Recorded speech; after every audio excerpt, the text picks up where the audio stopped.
What's up, guys? Here we go. We are into the final draft grades. It is the AFC and the NFC West. We've got 8 teams left. Tomorrow we do our fantasy outlook for the 2025 season. Can't wait for that one. That one's going to be a fun podcast. Cannot wait for that.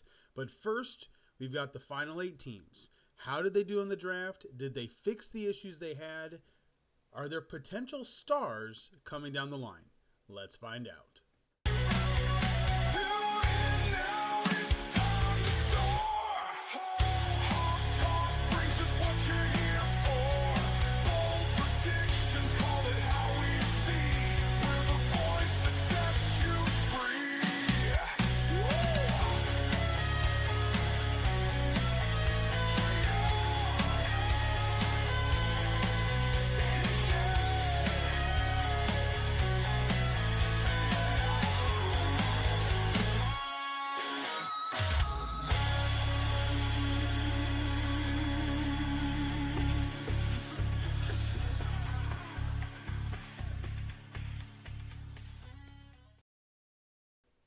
All right, guys, here we go. So we've got the final 8 teams. Let me pull it up here. It is on the same one.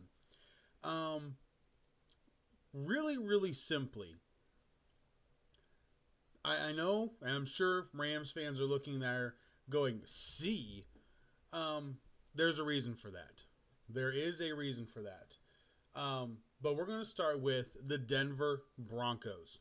So the first pick in the draft, I know that Sean Payton wanted Emeka Egbuka. And right before them, Tampa Bay, for whatever reason, picks him. So they go with the best player that's on the board at the time. Jahdae Barron with Hufanga in that back end. He's labeled as a corner. He's a corner safety, nickel. He's a nickel corner is really what he's going to be in the NFL. And when it comes down to it, it was probably the best pick they could have had. It helps solidify the secondary. It helps Patrick Surtain. Then they got their running back, R.J. Harvey. I absolutely trust Sean Payton. They draft R.J. Harvey out of Central Florida. They let Javonte Williams walk, so I fully trust him. Then he got Pat Bryant, the wide receiver from Illinois, who I watched in 4 games last year. Consistent receiver.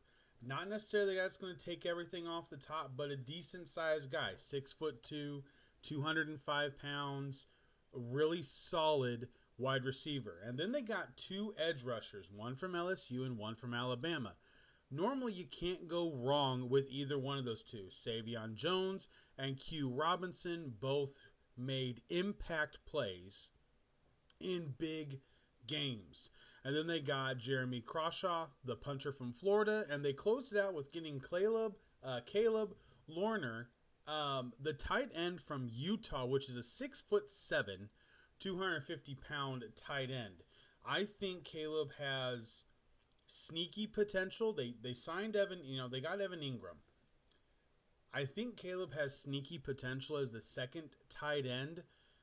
Especially if Sean Payton gets back to running the way he did in New Orleans. This team looks better for a Sean Payton offense. Fully am all in on what they're doing. I gave them a B+. They really could have done better trying to get some depth on the offensive line because they need it. I would have drafted another running back because their running back room did not perform last year, and I think you've got to get as many potential starters in that backfield as you can if you're Sean Payton. Is Harvey going to be able to be an Alvin Kamara, a Deuce McAllister? I think he's a little bit more closer to Deuce than he is Alvin, but it works. It works. So I'm going to give the Broncos a B+. The Kansas City Chiefs next get a solid B. And the reason for that is they only got 1 offensive lineman in this draft. 1. They drafted Josh Simmons with the last pick in the first round. Had some injuries. We knew he was going to fall. I think it's a good pick. Like I said it on the initial first round reaction. it's not a bad pick. It's a good pick because if it works, I think it does help their offensive line. But after that, you didn't reinforce the offensive line.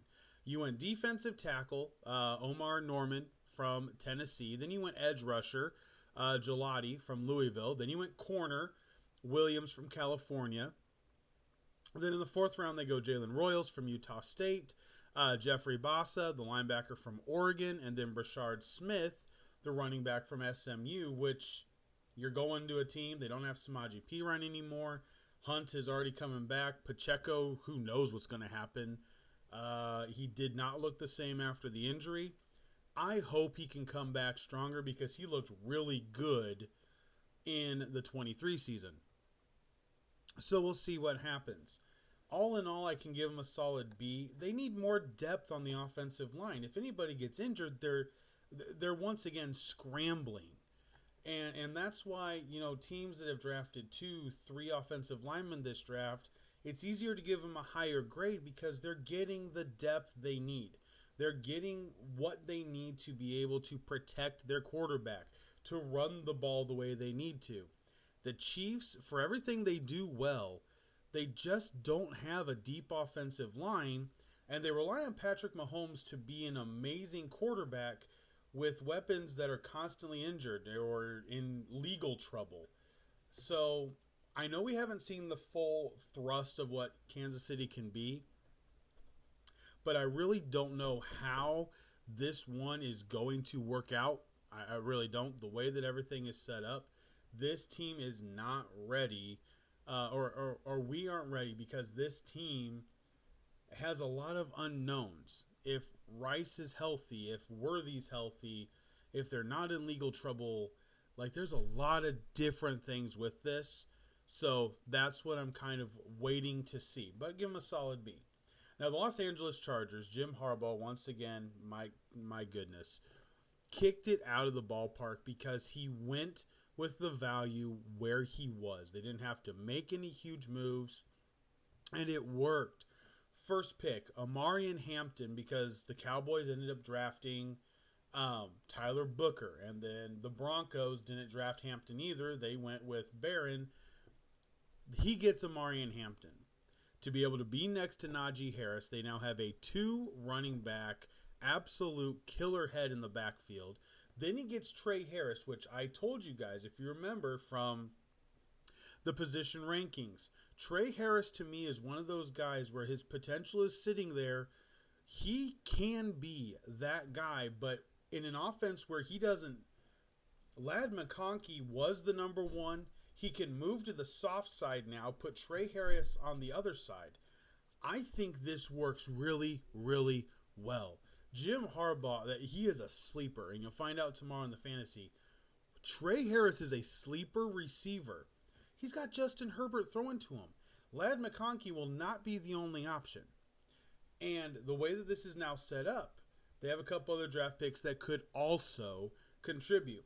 Then they went defensive line. Jamari Caldwell from Oregon, love the pick. 332-pound, run-stuffing defensive lineman. Kyle Kennard, the edge out of South Carolina. Get pressure off the edge. Bosa's not there. Then they go get another receiver, Keandre Lambert from Auburn, a little bit faster. And then you got the tight end, Oronde Gadsden II. I remember when Oronde Gadsden played for the Dolphins.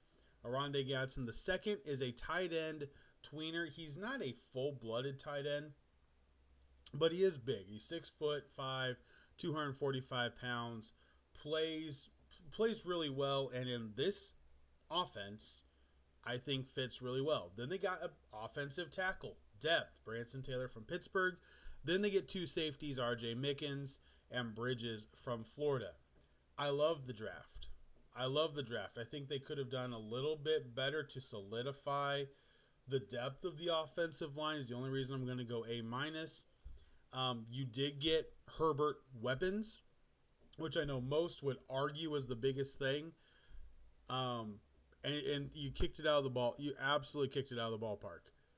But I think the offensive line, you're looking at a team, they have to be healthy on the offensive line or there could be issues. And that's what I'm looking at. All right, Los Angeles Raiders get an A, and this is simply why. He built what he needed to. Listen to the draft. I'm going to do positions, not players. Hang on. Running back, receiver, corner, offensive tackle, receiver, defensive tackle, receiver, quarterback, linebacker. That right there, for a team that is trying to build up in a draft that's weak, built a really solid team. How did they do that? They drafted good guys. They didn't look for the big, the tall, the shiny guys. They drafted good guys. Ashton Genty, I think, is probably a shoo-in for Rookie of the Year. I think he's going to be really, really good. Jack Beck, the receiver from TCU. This is a guy, not flashy, 6'1", 214 pounds, bigger possession receiver. He's an Adam Thielen type player. And now they have Beck, Jacoby Myers, Brock Bowers, Ashton Genty in the backfield. FYI, that's a formidable offense. It's lots of possession, not a ton of speed. Oh, wait, they drafted Deontay Thornton, the 6'5" receiver from Tennessee, to go get jump balls if you can't throw it to Brock Bowers. Then you got Caleb Rogers, the offensive tackle from Texas Tech. Then you got Charles Grant, the offensive tackle from William & Mary. Two big, 6'5", 310-pound offensive tackles. Perfect. And in the middle, you took care of a need in the secondary, drafting Darian Porter, 6'3", 195 pounds. I think he matches up really well in this division. He matches up against Trey Harris, Cortland Sutton. He matches up against Hollywood Brown, Rashee Rice. I love these picks. The picks were really, really good. And I don't have an issue. I mean, later in the draft, you draft, Cam Miller, the quarterback out of North Dakota State. It's a backup quarterback. 6th round. So what? It's the 39th pick in the 6th round. This draft for the Raiders was really good. Spytech did a fantastic job in this draft. All right, now to the elephant in the room. Why did I give the Rams a C? So, I know they got a future first-round pick from Atlanta for their number one. I understand that. They never drafted a corner. Corner is by far the biggest need they have. They're going after a quarterback in next year's draft. That is very clear. I don't know what they were doing. Now, from what I have been told, I do like the tight end. Terrence Ferguson, the tight end from Oregon. And I have been told Sean McVay was outrageously high on this guy. Higbee could be moving into a Cole Kmet type situation where he'll be the blocking tight end and Ferguson will be the receiving. They draft Josiah Stewart, the edge rusher from Michigan. I don't know why. This is why it's a C. Your defensive line is good. You're deep. You got Poona Ford in free agent. I mean, you're 6 deep now on that defensive line. You need corner. And he didn't get in the 3rd round. Then the 4th round, he drafted Jarquez Hunter from Auburn. Smaller, quicker. But what does that mean? You've got Kyron Williams, Blake Corum. Yeah, Kyron Williams sometimes struggles fumbling the football. He's outrageously productive. But we've seen McVay bench people for fumbling before. And he didn't play Corum very much last year at all. So is Corum not what he thought he was? Why draft Hunter in the 4th round? You still don't have a corner. 5th round, Ty Hamilton, the defensive tackle. That's the 2nd defensive lineman. On a team where you are so deep on the defensive line, what are you doing? Then they draft the linebacker, Chris Paul. That one, I believe, was needed. They needed a little bit of depth at the linebacker position, so that's fine.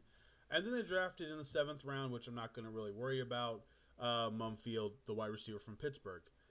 you didn't take care of the biggest need. Your biggest need was corner. Hands down, straight up, your biggest need was corner. Your second biggest need was offensive line depth, and you did not take care of either one of those two. What do you want me to do? I mean, are they trying to get, there's rumors, but are they trying to get Jalen Ramsey back? If it's for a 1-year thing, I could see them potentially pulling that trigger. But honestly, I mean, just honestly, I just don't get it. All right, San Francisco 49ers, B-, and it's going to be for the same reason. They did not draft offensive line. Trent Williams is not going to play forever, and he's injured an awful lot now. Your offensive line has lost pieces. You lost your backup offensive tackle to Kansas City. And you went edge, defensive tackle, linebacker, corner, defensive tackle. Those are your first 5 picks. No offensive linemen. I don't get it. Now, I love the Mykel Williams, important. Good pick if he stays healthy. Really good pick. Alfred Collins, a defensive tackle from Texas. Good pick. I mean, he's huge. He's 6'6", 340 pounds. Nick Martin from Oklahoma State. Good. Uptown Stout from Western Kentucky, the corner. He's smaller. He's undersized. I don't know if he fits Robert Saleh's defense that well. Then they got C.J. West, the 6'1", 320-pound defensive tackle from Indiana.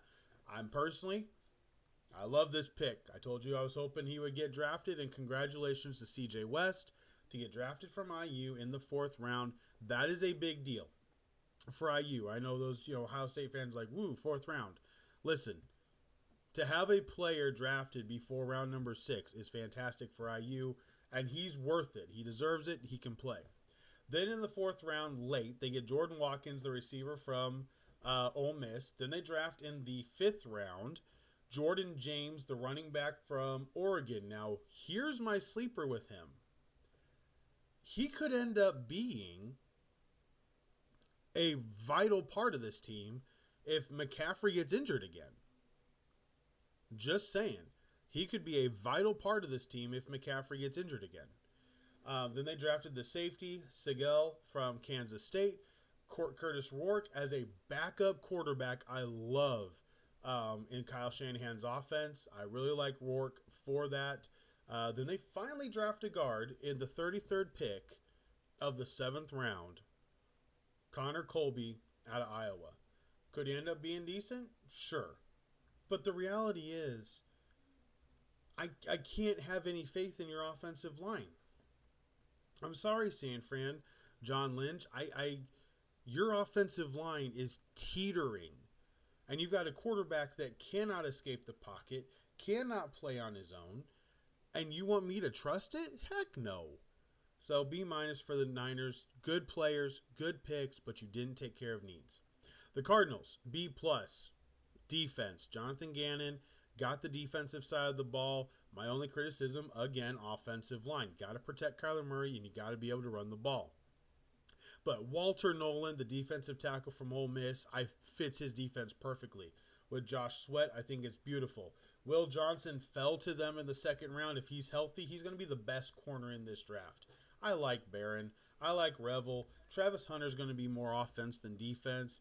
Will Johnson, when healthy, is hands down the best corner in this draft, and they got him in the 2nd round. And then in the 3rd round, Jordan Birch, the edge rusher from Oregon. Cody Simon, really, really underrated pick, like I said. Linebacker from Ohio State, smart. Denzel Burke, the corner from Ohio State, who last year was a 2nd round projection. And he falls to the 5th round. Hayden Connor, the offensive guard from Texas, in the 6th. And Kitten Crawford, the safety from Nevada, in the 7th. All in all, I like it. If they don't like Benson, they should draft another running back. Their receiving core, I'm not so sure they're sold on it. They could have easily drafted a receiver. Definitely needed a backup offensive lineman that was, solid. But the defense, they went after defense. They're going after the Rams. They know they can stop the Niners with defense. They know if they pressure Purdy, they can win these games. I don't blame them for what they did. That's why I give them a B+. But I'll be honest, I think there were a couple positions they needed to really address. Now, the A- goes to the Seattle Seahawks. Gray Zabel, the offensive guard from North Dakota State. Mike McDonald, Schneider, very solid pick. Then Nick Emanwari falls into the second round. They trade up with Tennessee to draft him to be their safety in the secondary. Later in the second round, they get the tight end from Miami, Elijah Arroyo, so Noah Fant has been put on notice. Jalen Milroe, I love this, and they're planning on playing him. There is an aspect of this that can easily be watched. They're going to play Jalen Milroe. He will have 5, I'm going to say 3 to 6 snaps a game purposely, and it will not just be running the ball. He will throw the ball too. Look for the fake screen wheel routes. I think Milroe, he knows what he wants to do. Darnold is the starter. There's no question. Darnold is the starter. Milroe brings an athleticism that is on the level of Michael Vick that you can use a lot, and I love that pick for them. Riley Mills, the defensive tackle from Notre Dame. Torrey Horton, the wide receiver from Colorado State. Then they got Oots, the tight end from Alabama. Drafted another offensive tackle from Kansas. This one is the one you need to watch. Damian Martinez, the running back, the 6', 220-pound running back from Miami. Kenneth Walker, Zach Charbonnet have been injured. This is a sleeper pick to be able to put on your taxi squad or put down at the bottom of your roster for if injuries take place in Seattle, Martinez will be given a shot. Just like Jordan James with San Francisco, Damian Martinez to me is a guy, watch. Injuries could dictate how this plays out. Mason Richmond, the offensive tackle from Iowa, and then Ricky White III, the wide receiver from UNLV. I like the draft. It was a really good draft. Mike McDonald, Snyder did a good job solidifying the team. They'll be fighting for a playoff position.